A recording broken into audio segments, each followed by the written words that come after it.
ጤናስጥልን ቤተሰቦች ላይክ ሰብስክራይብ ሼር አድርጉ እንግዲህ ኮሜንት አድርጉ። ዛሬ በጣም በርካታ መረጃዎች አሉ። ከነዚህ ውስጥም እንግዲህ ሶስተኛው አያቶላ ኦልሞስት ተጠናቋል፣ ኦልሞስት አልቋል። እንግዲህ እሱ ስማቸው ይፋ መሆን የቀረው ነው ተብሏል። ይህን ተከትሎም ደግሞ እስራኤል ሶስተኛውን አያቶላ ኢላማ ውስጥ አስገባለሁ የሚል መረጃ እያጋራች ይገኛል።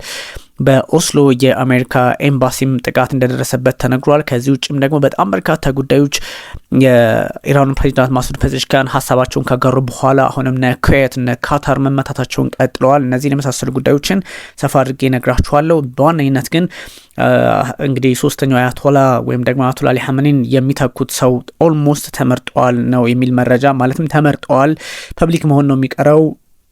አንዳንድ ያልተጠናቀቁ ፕሮሰሶች አሉ እንጂ አብዛኛው ተጠናቋል የሚል መረጃ እየተጋራ ይገኛል። ስለዚህ ሶስተኛው አያቶላ ተመርጠዋል ማለት ነው። ያ ማለት ግን ሶስተኛው አያቶላ ተመርጠዋል ሲባል ፐብሊክ መደረግ አለበት። የተወሰነ ፕሮሰሶች አሉ ሌጋል፣ ከሃይማኖታቸው አንጻር ከሺያ ማለት ነው። ከእንደዚህ አይነት ፕሮሰሶች ይቀጥላሉ። እሱ ሲጠናቀቅ ኦልሞስት ደን ነው ያሉት ክለሪኩ ሰጀስት አድርገዋል። የሀመኒ ሪፕሌስመንት ኦልሞስት ተጠናቋል የሚል ሀሳብ ነው የሰጡት። እና የመህር ኒውስ እንዳስነበበው ደግሞ የሲኒየር ከፍተኛ ክለሪክ እንግዲህ እንደ ኢማም ወይም የሃይማኖት አባት ናቸው። እሳቸው የኢራን አሰምብሊ ኤክስፐርቶች ማለት ነው፣ ባለሙያዎቹ ውሳኔ አሳልፈዋል። who should replace the latest supreme leader Ayatollah Ali Khamenei ሌት ያ ማለት አያቶላ አሊ ሀመኒን ማን ነው መተካት ያለበት፣ ማን ይተካቸዋል፣ ሶስተኛው ሆኖ ማን ይምጣ፣ ሶስተኛው አያቶላ ማን ይሁን በሚለው ጉዳይ ላይ እነዚህ ኤክስፐርቶቹ ተነጋግረዋል። ስለዚህ ኦልሞስት ደን እንግዲህ ሪችድ ዲሲሽን ውሳኔ ላይ ደርሰዋል ነው የእስራኤል እንግዲህ ጥቃታቸውም በቀጠለበት አጋጣሚ እንደዚህ አይነት ሀሳብ ወጥቷል። አሰምብሊ ኦፍ ኤክስፐርትስ ማለት በጣም ውስብስብ ነው፣ ነግራችኋለሁ እሱን በተወሰነ መጠን 88 ከፍተኛ ክለሪኮች ወይም ደግሞ ኢማሞች፣ የሃይማኖት አባቶች፣ ሞር ፖለቲካሊም እንደዚህ እውቀት ያላቸው ሰዎች የነሱ ስብስብ ነው። ፖፑላር ቮት አብላጫ ድምጽ ያገኘው ሰው ይመረጣል ማለት ነው። ለምሳሌ ከ88ቱ ውስጥ እንግዲህ 45ቱን ያገኘ ተመራጭ ሆናል ማለት ነው። አብዛኛውን ድምጽ ያገኘ ወይም ደግሞ ብቻ 44+1 ነው መሆን ያለበት፣ እሱ ይመረጣል ማለት ነው። እንደዛ ሆኗል ነው who are tasked with decision making replacement እሳቸውን የሚተካ ሰው ኦልሞስት ተረጋግጧል ነው ሀሳቡ። መህር ኒውስ እንዳስቀመጠው እንግዲህ አያቶላ መሐመድ ማህዲ ሚር ባክሪ እሳቸው እንግዲህ ለዚህ ኒውስ ኤጀንሲ ሀሳብ እንደሰጡት ወይም ደግሞ ይሄ ኒውስ ኤጀንሲ ከሳቸው ሀሳብ እንዳገኘው ማጆሪቲ ዲሲሽን had been reached አብዛኛው ውሳኔ ተላልፏል። አብዛኛው ውሳኔ ከተላለፈ ደግሞ but some procedural obstacles need to be resolved ያ ማለት የተወሰነ እንግዲህ ችግሮች አሉ፣ የተወሰኑ እንትኖች አሉ። እነሱ ግን ሪዞልቭ መደረግ አለባቸው እንጂ ችግሮች ሆኖ ሳይሆን ፖለቲካሊ ወይም ደግሞ በሃይማኖታቸውም የተወሰነ ፕሮሰሶች አሉ፣ እነሱን ማጥራት ነው የሚቀረው እንጂ ውሳኔው ተወስኗል። ሶስተኛው አያቶላ ነው በዋነኝነት መረጃው። ስለዚህ ይሄኛው በጣም ትልቅ ጉዳይ ነው። በነገራችን ላይ እስራኤል ሚሊተሪ ዋርንስ it will pursue every successors of Iran ሀመኒ የኢራን የአያቶላ አሊ ሀመኒን ምትክ ማለት ነው። ወይም ደግሞ ሶስተኛው የሚመጣውንም አሁንም ታርጌት አደርጋለሁ እያለች ይገኛል። እስራኤል ማስጠንቀቂያ ሰጥታለች። it will continue pursuing every successor ማንም ይሁን ማን የትኛውም የሚተካ ሰው ጥቃት አደርሳለሁ አያቶላ አሊ ሀመኒን የሚተካ በሚል አይዲኤፍ በኤክስ ገጹም ላይ አጋርቷል። እንግዲህ አይዲኤፍ በፈርስት ላንጉዌጅ ባጋራው መልእክት ማለት ነው Iran's assembly of experts which has not convened for decades will soon gather in the city of ቆም ከተማ ቆም በነገራችን ላይ በጣም ሃይማኖታዊ ጉዳዮች፣ ሃይማኖት ትምህርት፣ የሺያ ትምህርቶች የሚሰጡበት ልክ ኢትዮጵያ ውስጥ የቆሎ ተማሪዎች ወይም ደግሞ ከዚህ የቆሎ ተማሪው አይደለም የሚባሉት ወይም ደግሞ የቄስ ትምህርት በአብዛኛው የሚሰጥባቸው የቆሎ ተማሪ ከሚባለው አንጻር ጎጃም ውስጥ ያለው እሱ እንደሱ ማለት ነው። I forget this name, I'm sorry ልክ እንደሱ አይነት ነገር ነው እና ቆም ማለት በዛ ልክ ነው እና we want to tell you that the hands of state Israel እንደ ማንኩሳ I'm sorry በጣም እንደ ማንኩሳና እንደ እንግዲህ እንደነንትን ማለት ነው እንደዛ አካባቢ ማንኩሳ አካባቢ ያሉ እንደምታውቋቸው ብዙ ቆሎ ትምህርት ቤት ትምህርት የሚሰጡ አሉ አይደለ? ልክ እንደዛ አካባቢ ቆም የሚባለው አካባቢ ደግሞ በሺያ ሙስሊም ትልቅ ትምህርት የሚሰጥበት ነው። አካባቢው ቆም የሚባለው አካባቢና በቅርቡ ስብሰባ እንደሚያደርጉ ደርሽበታለሁ። we want to tell you that the hand of the state official will continue to pursue every successor and every person who seeks to appoint a successor. ሰክሰሰሩንም ኢላማ እናደርጋለን። ሰክሰሰሩንም ለመሙላት ወይም ደግሞ ለማምጣት ተተኪውን ለመምረጥ የሚሰበሰቡ ሰዎችም ላይ ጥቃት እንሰነዝራለን የሚል ሀሳብ ነው የሰጡትና ስለዚህ ሶስተኛው አያቶላ ኦሬዲ ተረጋግጧል የሚል ሀሳብ ነው ያለው። በነገራችን ላይ አያቶላ ሲመረጡ እንደዚሁ አይደለም። ከዚህ ቀደም በተወሰነ መጠን ነግሬያችሁ ነበርና አሁንም መወዛገቦች አሉ። የአያቶላ ማለት እንግዲህ ሱፕሪም ሊደር ኦፍ ኢራን ማለት ነው። የሱፕሪም ሊደር ኦፍ ኢራን ማለት ነው የኢራን ከፍተኛ መሪ፣ ጠቅላይ መሪ እንደማለት ነው። ጠቅላይ መሪ ሲባል ሃይማኖትንም፣ ፖለቲካውንም፣ የህጉንም ሁሉንም ነገር ጠቅልሎ የሚይዝ ከእሳቸው የመጨረሻው ህግ አጽዳቂ ሆነው ሲመረጡ ነው ማለት ነው። ቹዝን ባይ ሁሌም ቀደም እንደነገርኳችሁ 88 ሜምበር ኦፍ አሰምብሊ ኦፍ ኤክስፐርትስ አሉ፣ ሜምበሮች አሉ፣ አባላት አሉ። እነዚህ ኤክስፐርቶች የክለሪክ ቦዲ ናቸው። እንግዲህ በህዝቡ በየ8 ዓመቱ የሚመረጡ ናቸው። ከዛ ካንዲዴት ፎር ዲስ አሰምብሊ አር ቬትድ ባይ ደ ጋርዲያን ካውንስል። እነዚህን ደግሞ ኤሌክት የሚደረገው ደግሞ ወይም እውቅና ሰፖርት የሚደረጉት በጋርዲያን ካውንስል ነው። ኢንሹሪንግ ደ ሜት ስፔሲፊክ ሪሊጂየስ ኤንድ ፖለቲካል ኳሊፊኬሽን ዝም ብሎ የሚመጣም ሳይሆን እንደዚህ አይነት ነገሮች አሁን አያቶላ ሲመረጡ ሶስተኛውም እንግዲህ ተመርጠዋል ኦልሞስት ተብሏል። አንዳንድ ፕሮሲጀሮች አሉ እነሱን ነው የሚጠብቁት። የትኛውም አያቶላ ሲመረጥ እነዚህ የጋርዲያን ካውንስል እነዚህ በ8 ዓመት የሚመረጡትን የአሰምብሊ ሰዎች አቅማቸውን ፖለቲካሊ በሃይማኖታዊ መንገድ ያላቸውን ኳሊፊኬሽን ቼክ ያደርጋሉ፣ ኢንሹር ያደርጋሉ። ከዛም በኋላ ይቀጥላል ነው እንግዲህ ምርጫው የሚካሄደው ቫካንት ሲሆን ወይም ደግሞ አያቶላው በህይወት እያሉም ስራቸውን ኢንካፓብል ከሆኑም አቅም ከሌላቸው ካጡ አንድ ፕላስ በህይወት ከሌሉ የሚሆነው አሰምብሊ ኤክስፐርትስ በስብሰባ ያደርጋል። አይን ታይም በሁለት ቀንም ይሁን በ3 ቀንም በ5 ቀንም ያደርጋል። ኒው ሊደር ባይ ሲምፕል ማጆሪቲ በጣም ማጆሪቲው 44+1 ወይም 50+1 ከሆነ በቂ ነው። 50% ከተገኘ ለምሳሌ 88 የክለሪክ አባላት አሉ አይደለ ቦዲዎቹ እነሱ ከነሱ ውስጥ 45ቱን ከተገኘ በቃ ይመረጣል አያቶላ ማለት ነው። ሪኳየርመንቶቹ የሚያስፈልጉት ሪሊጂየስ ፊገር መሆን አለበት። ያ ማለት አያቶላ መሆን አለበት። ኢስላሚክ ያ ማለት ከዛ ኤክስፐርታይዝ የሚያደርጋቸው ነገር አሉ። የኢስላሚክ የሆኑ ጉዳዮችን መጠንቀቅ፣ ኢቲክስ ከኢቲክስ ከማህበረሰቡ ከምናምን ጉዳዮች ጋር በተገናኘ ኢቲክስ ስነ ምግባር ያለው መሆን አለበት። ፖለቲካል ጉዳዮችም ላይ እውቀት ሊኖረው ይገባል። ምክንያቱም ይሄ ሰው የሚመራው ሶስተኛው አያቶላም ሆነ አንደኛውም ሁለተኛውም አያቶላ የሚመራው የሀገሪቱን ፖለቲካ፣ የሀገሪቱን ሃይማኖት፣ የሀገሪቱን ጠቅላላ ሁኔታዎች ስለሆነ የፖለቲካ ጉዳዮችም ግምት ውስጥ ይገባል ማለት ነው። ኢፍ the supreme leader dies in office እንግዲህ ልክ እንደነ አያቶላ አሊ ሀመኒ በስራ ላይ ያሉ ህይወታቸውን ሲያጡ ደግሞ ምንድነው የሚሆነው? ፕሮፌሽናል ሊደርሺፕ ካውንስል ይመጣል። ያ ማለት ጊዜያዊ ይመሰረታሉ። ጊዜያዊ የሚሆኑት የሀገሪቱ ፕሬዝዳንት መሪው ፖለቲካሊ ማለት ነው፣ የአገሪቱ የፍትህ ኃላፊ፣ ከዛ የጋርዲያን ካውንስል የብሔራዊ ዘቡ ምክር ቤት ማለት ነው። እነሱ ሶስቱ በጊዜያዊነት አገሪቱን ያሻግራሉ። ዲት ያላቸው አዲስ ምርጫ እስኪደረግ ወይም ደግሞ አዲስ አያቶላ እስኪመረጥ ድረስ እነሱ ሶስቱ ቦዲዎች ይወስዳሉ ማለት። ስለዚህ በአሁኑ ሰዓት እነማን ናቸው? እነ ማሱድ ፔዜሽኪያን ፕሬዚዳንቱ፣ የፍትህ ኃላፊው፣ ከዛ የጋርዲያን ካውንስል አባል እነዚህ ሶስቱ አንድ ላይ ሆነው አገሪቱን ያሻግራሉ ማለት ነው። ኢንፍሉዌንሳቸው እንደምታውቁት ከባድ ነው። አያቶላው ከተመረጠ በኋላ የአገሪቱን ሪቮሉሽናሪ ጋርድ ኮርፕስ IRGCን ይመራሉ፣ ፖለቲካውን ይመራሉ። ፕሬዚዳንቱም እንዲሁ በቀላሉ ማኒፕሌት ይደረጋሉ ማለት ነው። ምክንያቱም ይሄ ትልቅ እንትን ስለሆነ ነው።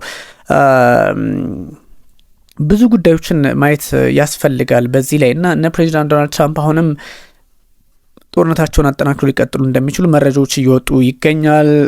ዳይን ምንድነው አሜሪካ እንግዲህ በኢራን ላይ ጥቃት መሰንዘር ከጀመረችበት ጊዜ አንስቶ 42 የኢራን ኔቪ መርከቦች መስጠማቸውን እንግዲህ ፕሬዚዳንት ዶናልድ ትራምፕ አስቀምጠዋል።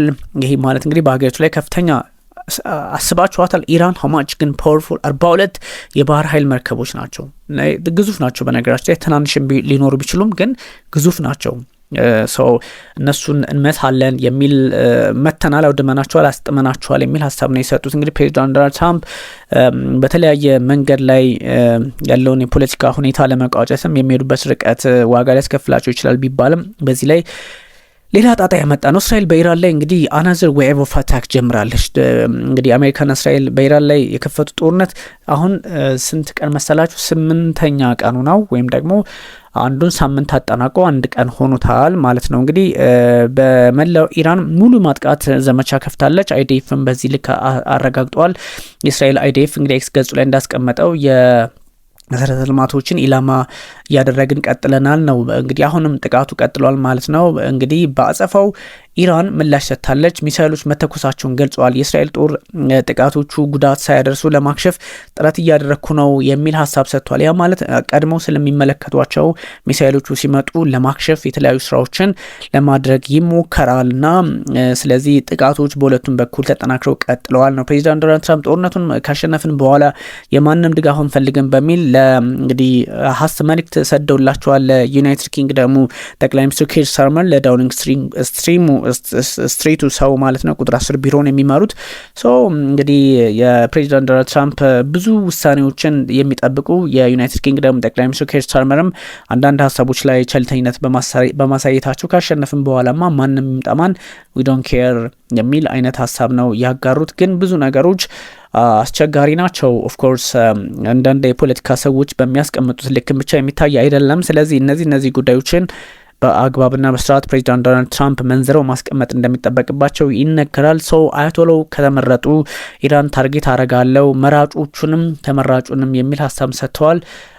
ኖት ኢን ኢንትረስት ኦፍ በተለይም ይህን ብንተውም ምናልባትም አንዳንድ ጉዳዮች አስቸጋሪ ሊሆኑ ይችላሉ። እንግዲህ የብሪታንያ ጉዳይና የአሜሪካ ጉዳይም እዚሁ ላይ አብሮ እየተነሳ ይገኛል። አለመግባባቶች አሉ።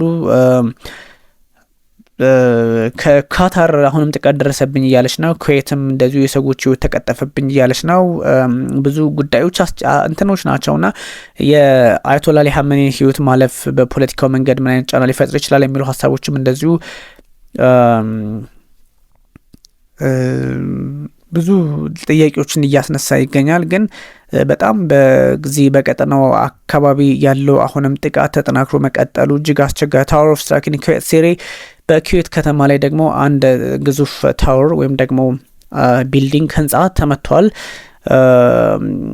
በጣም ዲቴል መረጃዎች ይወጡ ይገኛል። እነዚህ ዛሬ ጠዋት ነው በነገራችን ላይ ጥቃት የተሰነዘረው። ማሱድ ፔዜሽኪያን ጥቃት አንሰነዘርም ካሉ በኋላ የተፈጸመ ጥቃት ነው። እስራኤል በጣም በተደጋጋሚ የጥቃት የምታደርሰው በቴህራን ላይ ጭምር በዴፖት ወይም ዴፖት ስላችሁ በነዳጅ ማከማቻ ቦታዎችም ላይ እየሆነ መጥቷልና ይሄኛው ትንሽ አስቸጋሪ ነው። ኢራን ከባድ የሚሳኤል ጥቃት ወደ እስራኤል ፈጽማለች። በእስራኤል በኩል የወደመው ይሄን ያህል ነው ምንድነው የሚለውን እስካሁን ማረጋገጥ አልተቻለም። ግን ጥቃቱ መሰንዘሩ ይፋ ሆኗል። በብዙ ጉዳዮች የኢራንና የእስራኤል ጉዳይ አሁንም ተወሳስቦ ቀጥሏል። እነዚህ አይነት የፖለቲካ መንገድ ይኑረው አይኑረው አስቸጋሪ ቢሆንም አንዳንድ ሰዎች በሚያስቀምጡት ልክም ቀለል ያለ እንዳልሆነ ለማስቀመጥ ግድ ይላል። እስራኤል ቴህራን መታለች። ባህሬን ደግሞ የዲሳል ይሄ የማጣሪያ ልክ ጫው ምናምን የሚያጣሩበትን ቦታ ማለት ነው እሱም ተመቱባታል። የብሪቲሽ ዲፕሎማቶችም የተለያዩ ሀሳብ ይሰጡ ነው። ካታር ኤርዌይስ የተወሰኑ ጉዞዎችን ማንቀሳቀስ እንደጀመረ ተነግሯል። ያም ሆኖ ግን መጠቃቃቶቹ እንደቀጠሉ ማሳያዎች በጣም የበረከቱ ሆነዋል። ይህ ፖለቲካሊ አንዳች አስቸጋሪ ሁኔታ ሊፈጥር እንደሚችል እንትን ነው። ኒርሊ እንግዲህ 10,000 የሆኑ ንጹሃን destroyed in US Israel attacks on Iran ሬድ ክሬሰንት ነው ይሄን ያቀረበው። ይሄኛው አንዳንድ ሰዎች ለምንድነው እስራኤል ምን ያህል ጉዳት እንደደረሰባት የማትነግሩን ምናምን ስትሉኝ አያለው። ኦፍ ኮርስ ቁጭ ያለ መረጃ ስለሌለ እኮ ነው ያስቸገረው። አንደኛ የእስራኤል ስለማትናገር፣ ሁለተኛ ደግሞ ጉዳቱ ደግሞ በአንጻራዊነት የኢራን የከፋ የሆነ በመምጣቱ ኢራን የገጠመችው ከአሜሪካና ከእስራኤል ከሁለት ኃይሎች ጋር ስለሆነ ነው ጭምር ነው። እና ይሄ አልጀዚራ ከሬድ ክሬሰንት ከቀይ ጨረቃ ከኢራኑ ያረጋገጠው ነው። እና እሱ ስለሆነ ልንገራችሁ ከራሳቸው ከኢራን ቀይ መስቀል በምንለውኛ ወይም ደግሞ ቀይ ጨረቃ በሱ የመጣ ነው። 10,000 የሚሆኑ የንጹሃን ቢልዲንግ ወድመዋል ነው። ኢራኒያን ሬድ ክሬሰንት ሶሳይቲ RCS የሚባለው ቢያንስ 9669 የንጹሃን መኖሪያዎች ጉዳት ደርሶባቸዋል ነው። አሁን ስታቲስቲክሶችን ይፋ አድርገዋል ባይ ዘ ሪሊፍ ኤንጂኦ ተጨምሮበት ማለት ነው። 7943 የሚሆኑት የመኖሪያ አካባቢዎች ናቸው ወይም ዩኒትስ ናቸው። 1617 የሚሆኑት ደግሞ ኮሜርሻል ዩኒት ናቸው።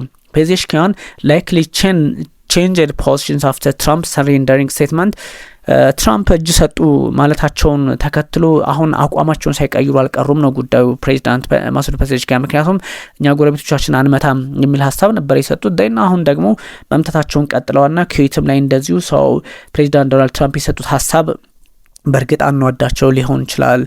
አናዷቸውን ብቻ ሳይሆን ፖለቲካሊ የማያስኬድ መስሎ ስለታያቸው እጅ እንደመስጠት ከተቆጠረማ ብለው አቋም ሊቀይሩ እንደሆነ